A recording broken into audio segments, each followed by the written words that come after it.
कि भारत के हमले को पाक सेना नाकाम कर सकती है। जनरल असीम मुनीर को कट्टरपंथी आर्मी चीफ भी कहा जाता है। 57 साल के मुनीर को हाफिज कुरान का खिताब हासिल है। जनरल मुनीर को कुरान की सभी आयतें पूरी तरह याद है। एक पुरानी कहावत है, बंद मुट्ठी लाख की, खुल गई तो खाक की। अब जब खुल गई तो इसके अलावा हमारे पास और कोई रास्ता नहीं है। हर बात में, चाहे अभी ऑपरेशन सिंदूर के टाइम मोदी जी गिड़गिड़ाते रहे चारों तरफ कि कोई देश हमारे साथ नहीं खड़ा था। आखिर अलकायदा है क्या? ये तो एक विचारधारा है, ये तो एक मानसिकता है, और अलकायदा की मानसिकता वाले खुद पाकिस्तान के जर्नल हैं। बिल्कुल। तो बाहर से अलकायदा को आने की आवश्यकता नहीं है। पाकिस्तानी आर्मी के अंदर खुद अलकायदा है। ईमान तकवा जिहाद फी सबीलिल्लाह। ये ईरान तो अमेरिका के सामने झुकने को तैयार नहीं है। ईरान अमेरिकी राष्ट्रपति डोनाल्ड ट्रंप से सवाल पूछ रहा है कि एक तरफ तो आप बातचीत की बात करते हैं, मगर दूसरी तरफ आप लगातार हमारे सुप्रीम लीडर खामेनी का अपमान करते हैं। पाकिस्तान से इबरतनाक शिकस्त के बाद मोदी भारत से फरार हो जाएगा और दुनिया का कोई भी मुल्क भारत के साथ नहीं है। भारतीय अवाम मोदी को कोसने लगे। 57 वर्ष का आसिम मुनीर हाफिज कुरान का टाइटल रखता है। आसिम मुनीर अपनी सेना को स्टील की दीवार कहता है। आसिम मुनीर को कुरान पाक की आयत याद हैं। वो बार बार कुरान की आयत पढ़ते हैं। इनका दिमागी संतुलन खो चुका है। हिंदुस्तान की तरक्की ताकत सब बंद मुट्ठी में थी, लेकिन मोदी ने जैसे ही अपनी गलत फहमी में ये मुट्ठी पाकिस्तान पर हमला करके खोली तो खाक की रह गई। दुनिया भारत की तरक्की और ताकत दोनों को जान गई। अगर पाकिस्तान डिस्टेबलाइज्ड होता है तो इसके न्यूक्लियर वेपन्स अलकायदा या तालिबान के हाथ लग सकते हैं। तो पाकिस्तान को स्टेबल रखो। बाद में पता चला पाकिस्तान आर्मी के अंदर अलकायदा है, जैसे ईमान, तकवा और जिहाद। बेचारा गौरव आर्या इस्लामी टर्म सीखते सीखते निढाल हो चुका है। के बाद मैं इस पे आगे बढ़ूं उससे पहले मैं 2-3 चीजें, जरा आप ये लार्जर चीजें हैं इसको भी समझ लीजिए कि क्या हो रहा है। भारत का एक पुरानी कहावत है, बंद मुट्ठी लाख की, खुल गई तो खाक की। भारत जब तक बंद मुट्ठी था, विश्वगुरु और मालूम 140 बिलियन बुद्ध और महावीर की धरती, 10,000 साल पुरानी सभ्यता, ये सब जब हम लोग करते थे तो मुट्ठी बंद थी, मुट्ठी लाख की थी।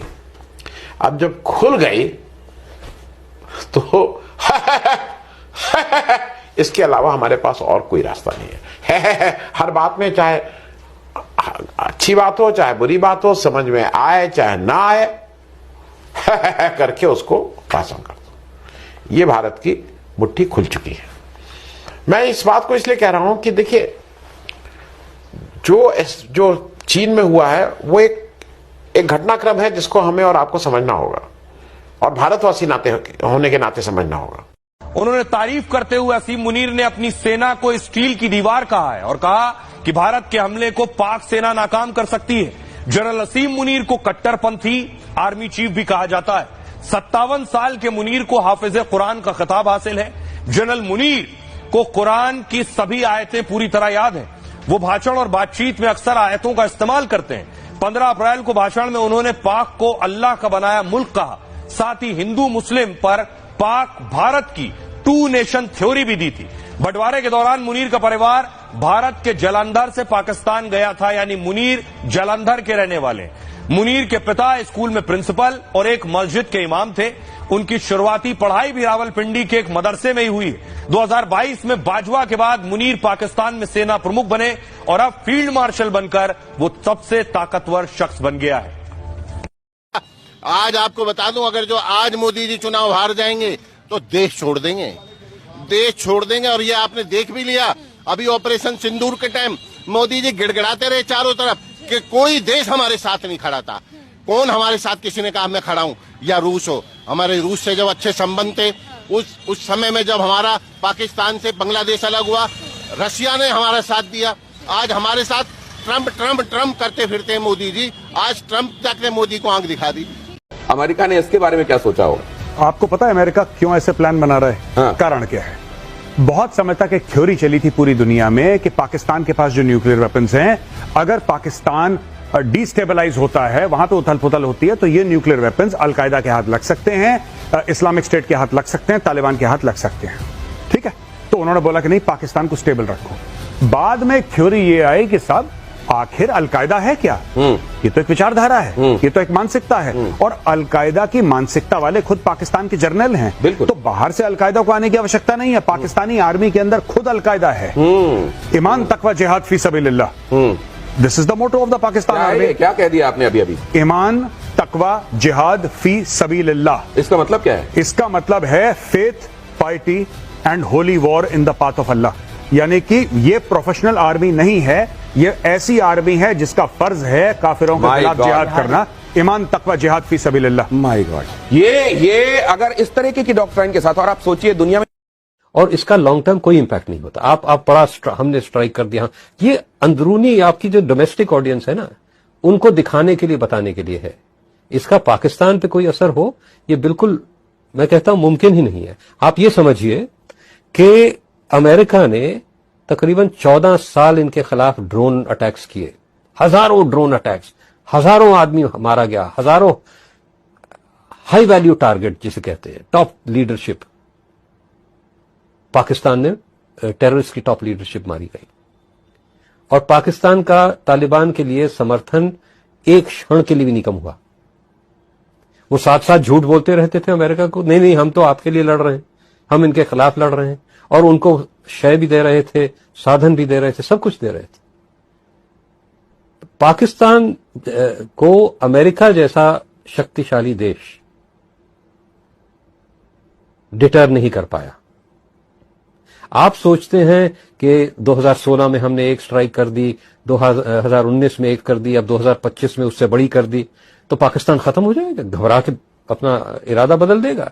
जो कहते हैं हमारी ये शहरग है, वो भूल जाएंगे। और सारा खेल जो है दोस्तों वॉरफेयर का आज के जमाने में वो ये हो गया है, बैलिस्टिक मिसाइल्स जो हैं हजारों किलोमीटर दूर से मार देती हैं। भारत ऐसे थ्रेट्स एक्सपेक्ट कर रहा है कि दुश्मन जो है, चाहे वो चाइना हो चाहे पाकिस्तान, वो हमला करेगा ज्यादा से ज्यादा बैलिस्टिक मिसाइल या एरियल थ्रेट्स। भारत के लिए जो आज की तारीख में है वो काफी नहीं है। भारत को और S-400 चाहिए, भारत को और S-500 चाहिए, और भारत ऐसे ही सिस्टम्स इससे बेहतर अपने देश में खुद भी बना रहा है। हमारे पास अब एक ऐसी मिसाइल है जो कि पनडुब्बी से, पानी के नीचे से हम फायर कर सकते हैं, और ये मिसाइल चीन के किसी भी कोने को बर्बाद कर सकती है, और एक न्यूक्लियर मिसाइल है। चीन आपसे ट्रूली, वेल एंड ट्रूली डरेगा, बिकॉज चाइना नोज कि कहीं INS अरिहंत और INS अरिगात हैं, कहीं 1 किलोमीटर नीचे कहीं पानी में चुपचाप साइलेंटली स्टेल्थ मोड पे तैर रहे हैं।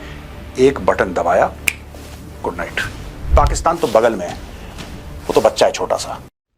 दोस्तों, जिन मोदी के लिए कहा जाता था कि उनके एक फोन पर, जस्ट 1 कॉल, यूक्रेन और रूस का युद्ध रुक सकता है, जो मोदी दुनिया के सबसे लोकप्रिय नेता है, और चाहे रूस हो, चीन हो, अमेरिका हो, कोई भी ताकत हो, मोदी की बात सुनती है, मोदी की आवाज सुनती है।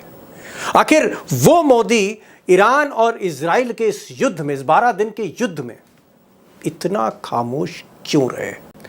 अब ये बात मैं इसलिए कह रहा हूं कि जब ये युद्ध शुरू हुआ और इजराइल ने ईरान पर हमला बोला, उसके military commanders, top military leadership ढेर कर दी, उसके न्यूक्लियर साइंटिस्ट मार दिए, तो भी भारत चुप था, मोदी जी चुप थे। और जब युद्ध विराम हुआ अमेरिका और रूस के इशारे पर, उस वक्त भी मोदी जी ने एक लफ्ज नहीं कहा, तब भी मोदी जी खामोश रहे। अब सवाल यह है कि ये जो रहस्यमय खामोशी है मोदी जी की, प्रधानमंत्री की, सरकार की, हमारे मुल्क की, इसके पीछे वजह क्या है? क्या कोई प्रेशर है हमारे मुल्क पर, दुनिया के सबसे बड़े लोकतंत्र पर, जहां सबसे बड़ी आबादी रहती है? क्या हम पर कोई प्रेशर है जिसकी वजह से हम दिल की बात कहने में घबरा रहे हैं, हिचकिचा रहे हैं? आखिर वजह क्या है? अब ये जो सवाल है, ये जो खामोशी है, मिस्टीरियस साइलेंस, रहस्यमय खामोशी, कोशिश करूंगा इस वीडियो में उस राज को खोलूं आपके सामने। यह ईरान तो अमेरिका के सामने झुकने को तैयार नहीं है। ईरान अमेरिकी राष्ट्रपति डोनाल्ड ट्रंप से सवाल पूछ रहा है कि एक तरफ तो आप बातचीत की बात करते हैं, मगर दूसरी तरफ आप लगातार हमारे सुप्रीम लीडर खामेनी का अपमान करते हैं। यह सवाल ईरान की विदेश मंत्री आरागची ने सीधे अमेरिकी राष्ट्रपति डोनाल्ड ट्रंप से किया है। वो डोनाल्ड ट्रंप जिन्होंने अपने ताजा बयान में ईरान के सुप्रीम लीडर खामेनी का न सिर्फ मजाक बनाया है, बल्कि यह भी कहा कि उनकी जो जान बच गई वो मेरी वजह से।